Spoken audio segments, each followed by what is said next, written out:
ဗုဒ္ဓဘာသာတို့ဤဘာသာရေးဆိုင်ရာယဉ်ကျေးမှုပွဲလံကြီးကြီးငယ်ငယ်အစုအဝေးနဲ့ပြုလုပ်ကြတဲ့အခါမှာပရိစ္ဆစုံညီပြီဆိုရင်နိဗ္ဗာန်သောဓမ္မဂောဓကပြုလုပ်တဲ့ပုဂ္ဂိုလ်ကယရဏသုံးပါးကြော၍တရဏဂုံသီလများခံယူကြပါစို့ခမည်းဆိုတဲ့အတန်ပေးလိုက်လို့ရှိရင်လောကဥပမာမိုးဥကြတခိုးတောင်ကမိုးချုံလိုက်ရင်တောထဲမှာရှိကြတဲ့ရွှေဥတောင်းတွေဒီတကောင်နဲ့တကောင်အချင်းအချက်မရှိပဲတပြိုင်နဲ့တညီတညွတ်တဲ့ကေကာဆိုတဲ့ဝမ်းမြောက်ဝမ်းသာတွင်ကျူးတဲ့အတန်တွေကိုတပြိုင်နဲ့တွင်ကျူးကြတယ်လို့ထို့အတူဓမ္မဂောဓကတရားကျွေးကြော်နိဗ္ဗာန်သောပြုလုပ်တဲ့ပုဂ္ဂိုလ်ကယရဏသုံးပါးကြော၍တရဏဂုံသီလများစောင့်တည်ခံယူကြပါစို့ခင်ဗျာလို့တရားမိုးချုံလိုက်ရင်ဗုဒ္ဓဘာသာသူတော်စင်အမျိုးသားအမျိုးသမီးဒီဟုသောရွှေဥတောင်းတို့သည်တပြိုင်နက်တည်းတညီတညွတ်တဲ့ဩကာသအစရှိတဲ့ယရဏသုံးပါးအားကြောတဲ့စဒံကေကာတန်တွေဟာညံပြီးတော့ထွက်လာအဘိဓမ္မာသဘောအရဘုန်းကြီးတို့အရက်ထဲမှာတယောက်နဲ့တယောက်တစ်ဖက်နဲ့တစ်ဖက်စိတ်ချင်းအခက်မတွင့်လို့ငါနင်းအဲ့ဒါလိုပြောကြဆိုကြတဲ့အခါမှာငါတစ်လုံးနင်းတစ်လုံးရိုင်းပြတဲ့အတန်ကြီးတစ်လုံးဖြစ်ပေါ်လာဖို့ရန်အတွက်ဒေါသမူအကုသိုလ်ဇောတွေဟာ49ကဒေါသမူအကုသိုလ်ဇောစိတ်တွေဖြစ်မှနင်းဆိုတဲ့ရိုင်းပြတဲ့အတန်ကြီးတတန်ငါဆိုတဲ့ရိုင်းပြတဲ့အတန်ကြီးတတန်ဖြစ်ပါအကုသိုလ်ဘက်မှာအကုသိုလ်ဇော49ကြိမ်စောမှဖြစ်မှအကုသိုလ်နဲ့ဆိုင်ရာအတန်တတန်ထွက်တယ်လို့ကုသိုလ်ဘက်ဆိုင်ရာမှာလည်းပဲယရဏသုံးပါးကြောတယ်ဆိုရင်ဩကာသမှာပဲဆိုပါစို့ဩတလုံးဖြစ်လာဖို့ရန်အတွက်မဟာကုသိုလ်ဇောစိတ်တွေ49ကဖြစ်မှဩအတန်ပြီးတတန်ထွက်တယ်ကာမှာလည်းပဲထို့အတူပဲ49ကြိမ်သမှာလည်းပဲ49ကြိမ်အဲ့ဒီလိုကုသိုလ်ဇောစိတ်တွေ49ကတတန်မှာတို့မှာရတယ်လို့စိတ်ထဲကြိုတင်အာယံဝမ်းမြောက်ကြပါအဲ့ဒီဇာပိုက်တွေသည်ဆိုလိုရင်းကတော့ဘုရားတရားတန်ခါယရဏသုံးပါးအပေါ်မှာမတော်တဆငယ်စဉ်တောင်ကြီးကလေးဘဝဘုရားမှန်တရားမှန်တန်ခါမှန်မသိတဲ့အချိန်ကမတော်တဆပြုမှပြောမှကြံမှခဲ့သောကာယကံဝစီကံမနောကံအပြစ်သဗ္ဗဒေါသဆိုတဲ့အတိုင်းအပြစ်ဖေးအညစ်အကြေးများမိမိကိုယ်မှလိမ့်ထိန်ညှိကပ်နေခဲ့ရင်ထိုအပြစ်ဖေးအညစ်အကြေးကိုယရဏသုံးပါးအာရှိခိုးကြောတဲ့ပဏာမစေရနာပြဋ္ဌာန်းသောမဟာကုသိုလ်စိတ်စေတသိက်ဆိုတဲ့ရေကြီးရေအေးဖြင့်ပထမဒုတိယတတိယတစ်ကြိမ်နှစ်ကြိမ်သုံးကြိမ်တိုင်အောင်ဆေးကြောဖွတ်လျော်လိုက်အဲ့ဒီလိုဆေးကြောဖွတ်လျော်တဲ့အနေတစ်ကြိမ်နှစ်ကြိမ်သုံးကြိမ်မြောက်အောင်ဘုရားယရဏတရားယရဏသံဃာယရဏမြတ်သုံးပါးတို့ကိုဘုရားတပည့်တော်အယုသေးအလေးမြတ်လက်အုပ်မိုး၍ရှိခိုးပူဇော်ဖူးမြော်မှန်းလျော့ကြော့ပါဤအရှင်ဘုရားဆိုတဲ့ဤအချိန်မှာတတန်၌မဟာကုသိုလ်ဇောတွေ49ကဇောတော်မဟာကုသိုလ်ဇောစိတ်တုပ္ပတိဟုသောရေတွေနဲ့မိမိတို့ခန္ဓာအစဉ်ကိုတသွန်းဆေးကြောပြီးပြီအဲ့ဒီအချိန်မှာမိမိတို့ခန္ဓာအစဉ်၌ယရဏသုံးပါးနဲ့ပတ်သက်သောကာယကံဝစီကံမနောကံအပြစ်အညစ်အကြေးဟာအနည်းငယ်မျှမရှိတော့ဘူးရေ3ကြိမ်ချိုးပြီးလို့ခန္ဓာကိုယ်စင်ကြယ်နေတဲ့အမျိုးသမီးအမျိုးသားလို့တခါတည်းဖြစ်သွားအဲ့ဒီအခါမှာလူလောကသဘောရေစင်ကြယ်ဆေးချိုးပြီးတဲ့အမျိုးသမီးအမျိုးသားတွေမိဘထံပါတောင်း ရေချိုးပြီးလို့ခန္ဓာကိုယ်တန့်စင်နေတဲ့အချိန်မှာပန်းကောင်းပန်းရင်နဲ့အဝတ်ကောင်းဝတ်ခြင်းနဲ့နတ်လာကောင်းလိမ့်ညင်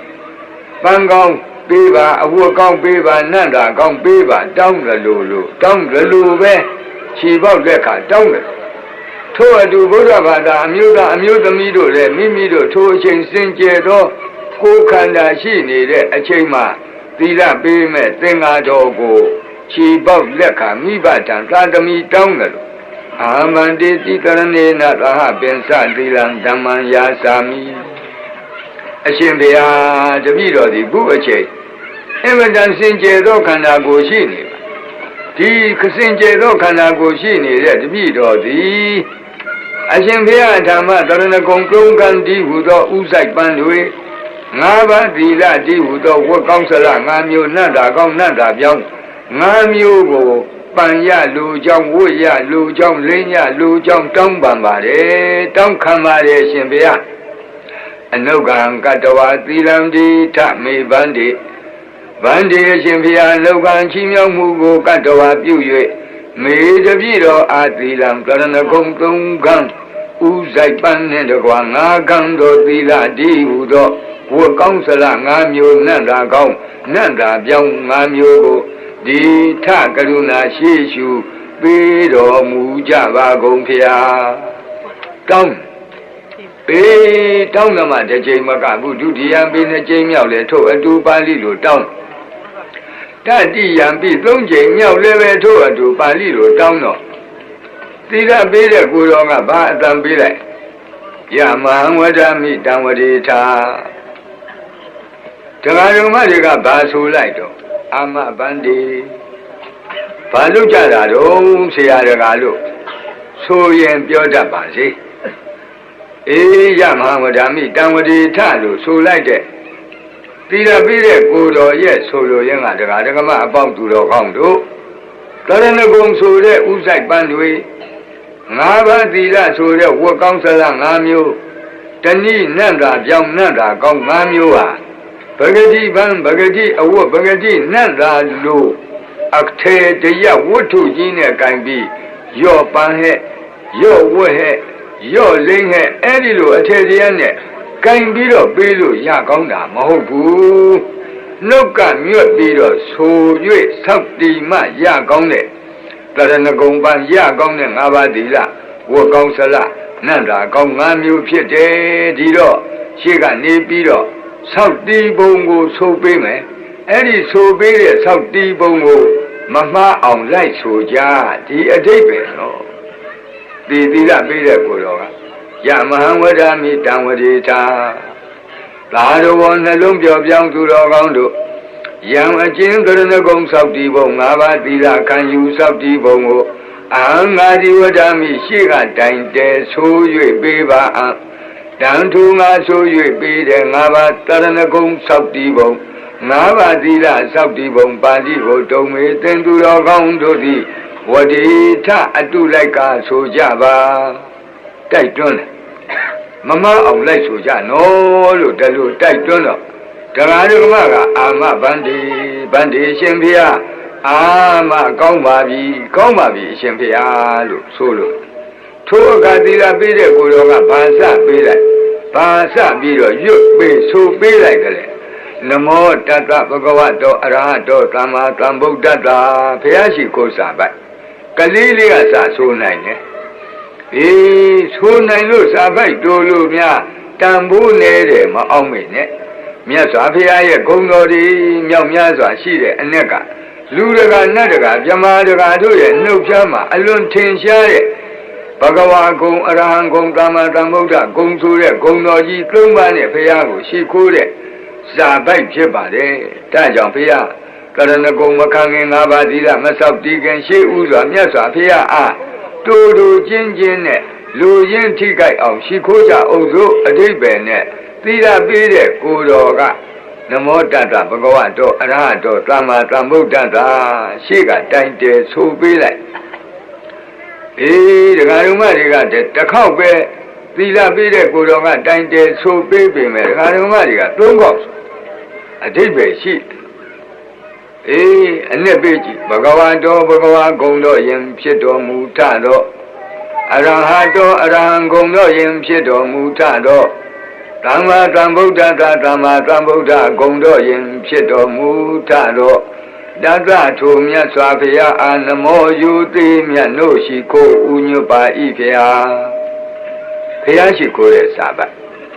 မြတ်စွာဘုရားရဲ့ဘဂဝါဂုံအရဟံဂုံသမ္မာသမ္ဗုဒ္ဓဂုံတော်ကြီး၃ပါးနဲ့ချီးကျူး၍ဘုရားကိုရှိခိုးတဲ့စာပိုက်ဒီစာပိုက်ဖြင့်တရားမင်းကြီးလည်းပဲတက်ကပညာတော့လာပြီးတော့ဘုရားထံလာပြီးတော့အိန္ဒသာလလှိုင်းကူမှာတက်ကပညာတော့နာပြီးလို့သောတာပန်အရိယာဖြစ်တရားဘဝအသိရပြီးတော့ပြန်ငါနီးတဲ့အခါမှာပြန်ငါနီးကြတော့ဒီနမောတတ္တနဲ့ပဲမြေကြီးကိုလက်နဲ့ပို့ပြီးတော့အတင်မြေကြီးသည်မတုံမလှုပ်တယ်လို့ကျွန်ုပ်လည်းပဲဘုရားယရနာအပေါ်မှာမတုံမလှုပ်တဲ့ဝင်ယုံကြည်တဲ့လောကုတ္တရာတရဏဂုံတည်တဲ့ပုဂ္ဂိုလ်တရားဆိုတဲ့အဓိပ္ပာယ်နဲ့မြေကြီးလက်နဲ့ပို့ပြီးတော့သူကနမောတတ္တသုံးဖို့ဆိုပြီးတော့ရှိခိုးပြန်ထို့အတူပဲ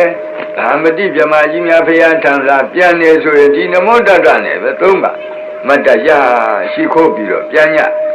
လူပြည်လောကကပတိနတိကောသလတို့လိုမင်းပညာရှိတွေပောက္ခရတာတိတို့ဗြဟ္မာယုတို့ဆိုတဲ့ပုံနာပန္တိတ်ပညာရှိတွေသူတို့လည်းပဲမြတ်စွာဘုရားတချို့ကြတော့ဘုရားရှိရာဘက်ကိုမှတ်ပြီးတော့မတ္တရ၍ဒီနမောတတ္တနဲ့ဘုရားရှိခိုးကြအဲဒီလိုလူပညာရှိနတ်ပညာရှိဗြဟ္မာပညာရှိဆိုတဲ့ပညာရှိပန္တိတ်ပုဂ္ဂိုလ်တွေအလွန်မြတ်နိုးအပ်တဲ့ဘုရားရှိခိုးစာပိုက်ဖြစ်လို့မိဘဘိုးဘွားဆရာဓမ္မများကငါသားငါသမီးငါမြည်တို့သီလပြီးတဲ့ကိုတော်ကတစ်ခေါက်တိုင်တယ်ပြီးပေမဲ့မင်းတို့ကသုံးခေါက်ဆိုကြအင်မတန်ဘိုးတန်တဲ့ဘုရားရှိခိုးကတာဒီအဓိပ္ပာယ်နဲ့ဒီအမြော့ဒီလိုရည်ရွယ်ချက်နဲ့မိမိတို့ရဲ့မိဘဘိုးဘွားအထက်ကလူကြီးများကဒီနမောတတ္တကိုသုံးခေါက်ဆိုရိုးအစဉ်ပြုခဲ့အဲ့ဒီအစဉ်ပြုတာကိုကခုပြောလို့အင်မတန်အဓိပ္ပာယ်ရှိတဲ့ဘုရားရှိခိုးစာပိုက်ကျင်းနဲ့အလွန်တန်ဖိုးရှိတဲ့ဘုရားရှိခိုးစာပိုက်သီလပေးတဲ့ကိုရောတစ်ခေါက်တည်းဆိုပေမဲ့ငါသားငါသမီးငါမြည်တို့သုံးခေါက်ဆိုကြဟာဆိုပြီးသူတို့ကရှိကမူချပေးသွားဘုရားရှိခိုးပြီးတဲ့အခါကြာတော့ဗုဒ္ဓံတရဏံဂိသာမိဓမ္မံတရဏံဂိသာမိသံဃံတရဏံဂိသာမိအဲ့ဒီစာပိုက်သုံးပိုက်ဆိုနေတဲ့အချိန်မှာအတန်တန်မှာဘုရားယရနာကိုကြီးညိုတဲ့စိတ်တရားယရနာကိုသံဃာယရနာကိုသူ့အပိုင်းနဲ့သူကြီးညိုတဲ့တရားပြီးတော့ဘုရားတရားသံဃာသည်ယရနာသုံးပါးရဲ့ငါတို့ရဲ့အာထာကိုးကွယ်ရာပဲလို့သိတဲ့ပညာဒီတရားပညာနှစ်ပါးကောင်းဆောင်တော့မှာကုသိုလ်စိတ်တွေဗုဒ္ဓံတရဏံဂိသာမိဆိုရင်ပဲရှစ်လုံးရှိတလုံးမှာမာကုသိုလ်စိတ်တွေ49ချိန်ဖြစ်အဲ့ဒီမာကုသိုလ်စိတ်စေတသိက်အစုကိုဗုဒ္ဓတရဏဂုံလို့ခေါ်တယ်ထို့အတူဓမ္မတရဏံဂိသာမိရွတ်တဲ့အခိုက်မိမိတို့တဏ္ဍာမှာဖြစ်တဲ့မာကုသိုလ်စိတ်ပေါင်းများစွာကိုဓမ္မတရဏဂုံသံဃံတရဏံဂိသာမိရွတ်တဲ့အခါဖြစ်တဲ့မာကုသိုလ်စိတ်ပေါင်းများစွာပါဠိလိုသံဃတရဏကမနမြန်မာလိုသံဃတရဏဂုံသံဃာတော်အကုဝေယဟူ၍ရှိကသိမှတ်ကြောင်းဖြစ်တော့မာကုသိုလ်စိတ်စေတသိက်လို့အဓိပ္ပာယ်ရှိပါဥပမာအလင်္ကာနဲ့တင်စားပြောရလို့ရှိရင်အဲ့ဒီစာသုံးပိုက်ရွတ်လိုက်သည်နဲ့တပြိုင်နဲ့အမျိုးသားအမျိုးသမီးတို့ရဲ့ခေါင်းပေါ်မှာဗုဒ္ဓတရဏဂုံဆိုတဲ့ပန်းပေါ်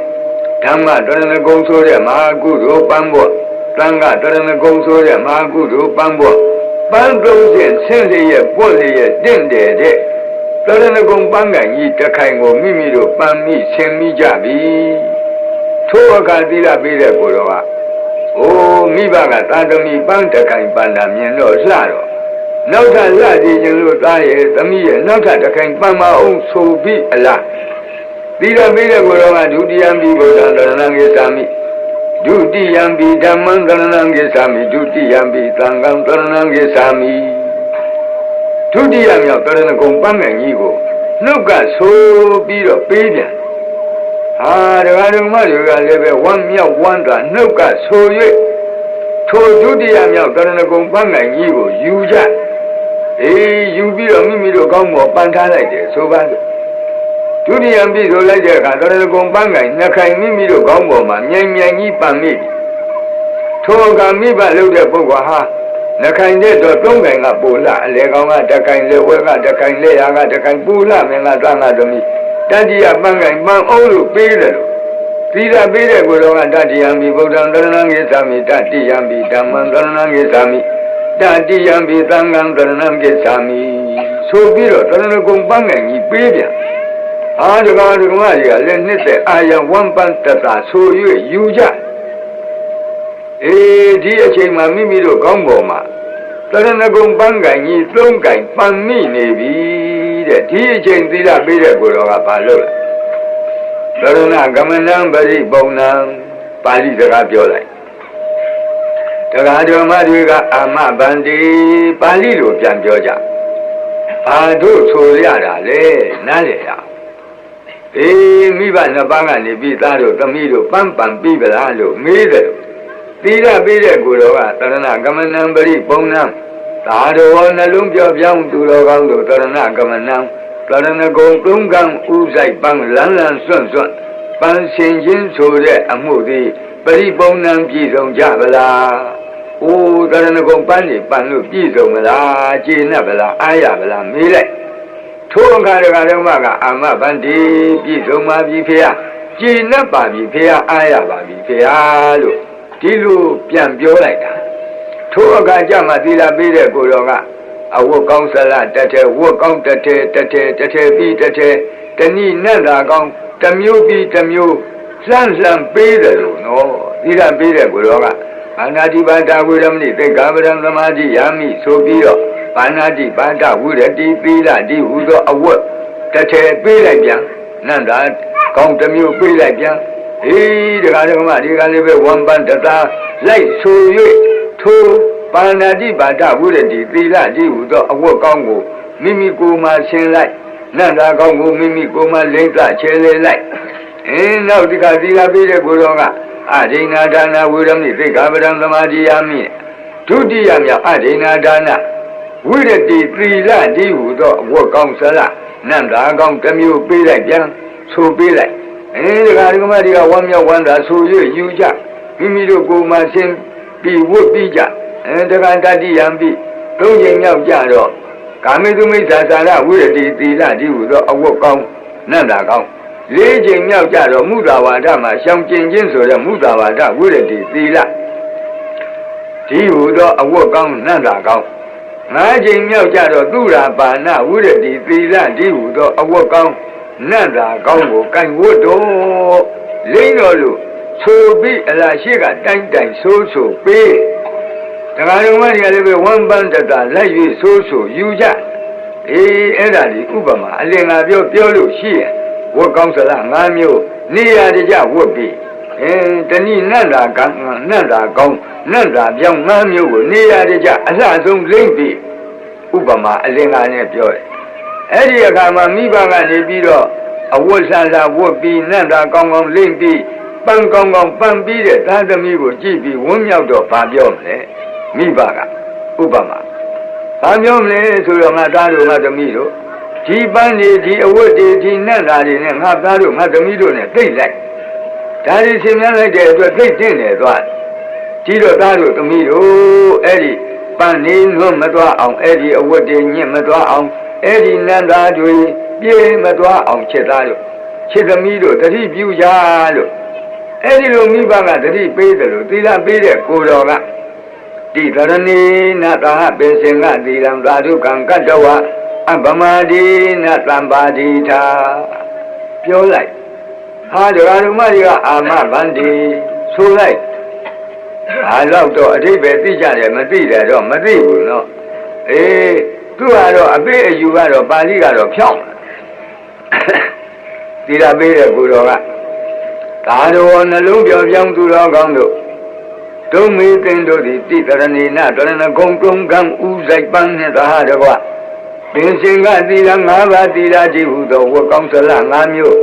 နတ်သားကောင်းနတ်သားပြောင်း၅မျိုးအခုဆင်ပြီးဝတ်ပြီးပံပြီးတဲ့တရဏဂုံပန်းတွေသီလကြည့်ဟုသောအဝတ်ကောင်းစလတွေနတ်သားကောင်းတွေကိုသာဓုကံကတ္တဝ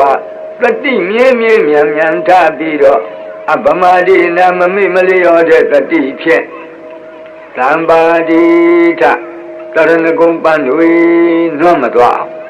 ငါးပါးသီလဆိုတဲ့အဝတ်ကောင်းစလ၅မျိုးနတ်သားကောင်းနတ်သားပြုံး၅မျိုးညစ်မသွားအောင်ပြေမသွားအောင်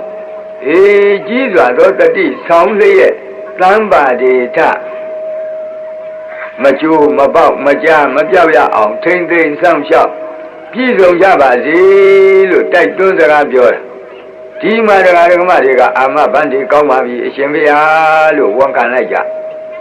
ဤအခုအချိန်นี้မိမိတို့ပြီးခဲ့သောလုပ်ငန်းစဉ်ရဲ့တန်ဖိုးကိုဝန်တာအောင်ပြောပြီးတဲ့အချိန်ဒီအချိန်မှာမိမိတို့ကိုယ်၌ကရဏဂုံတိဟူသောဥဆိုင်ပန်းတွေ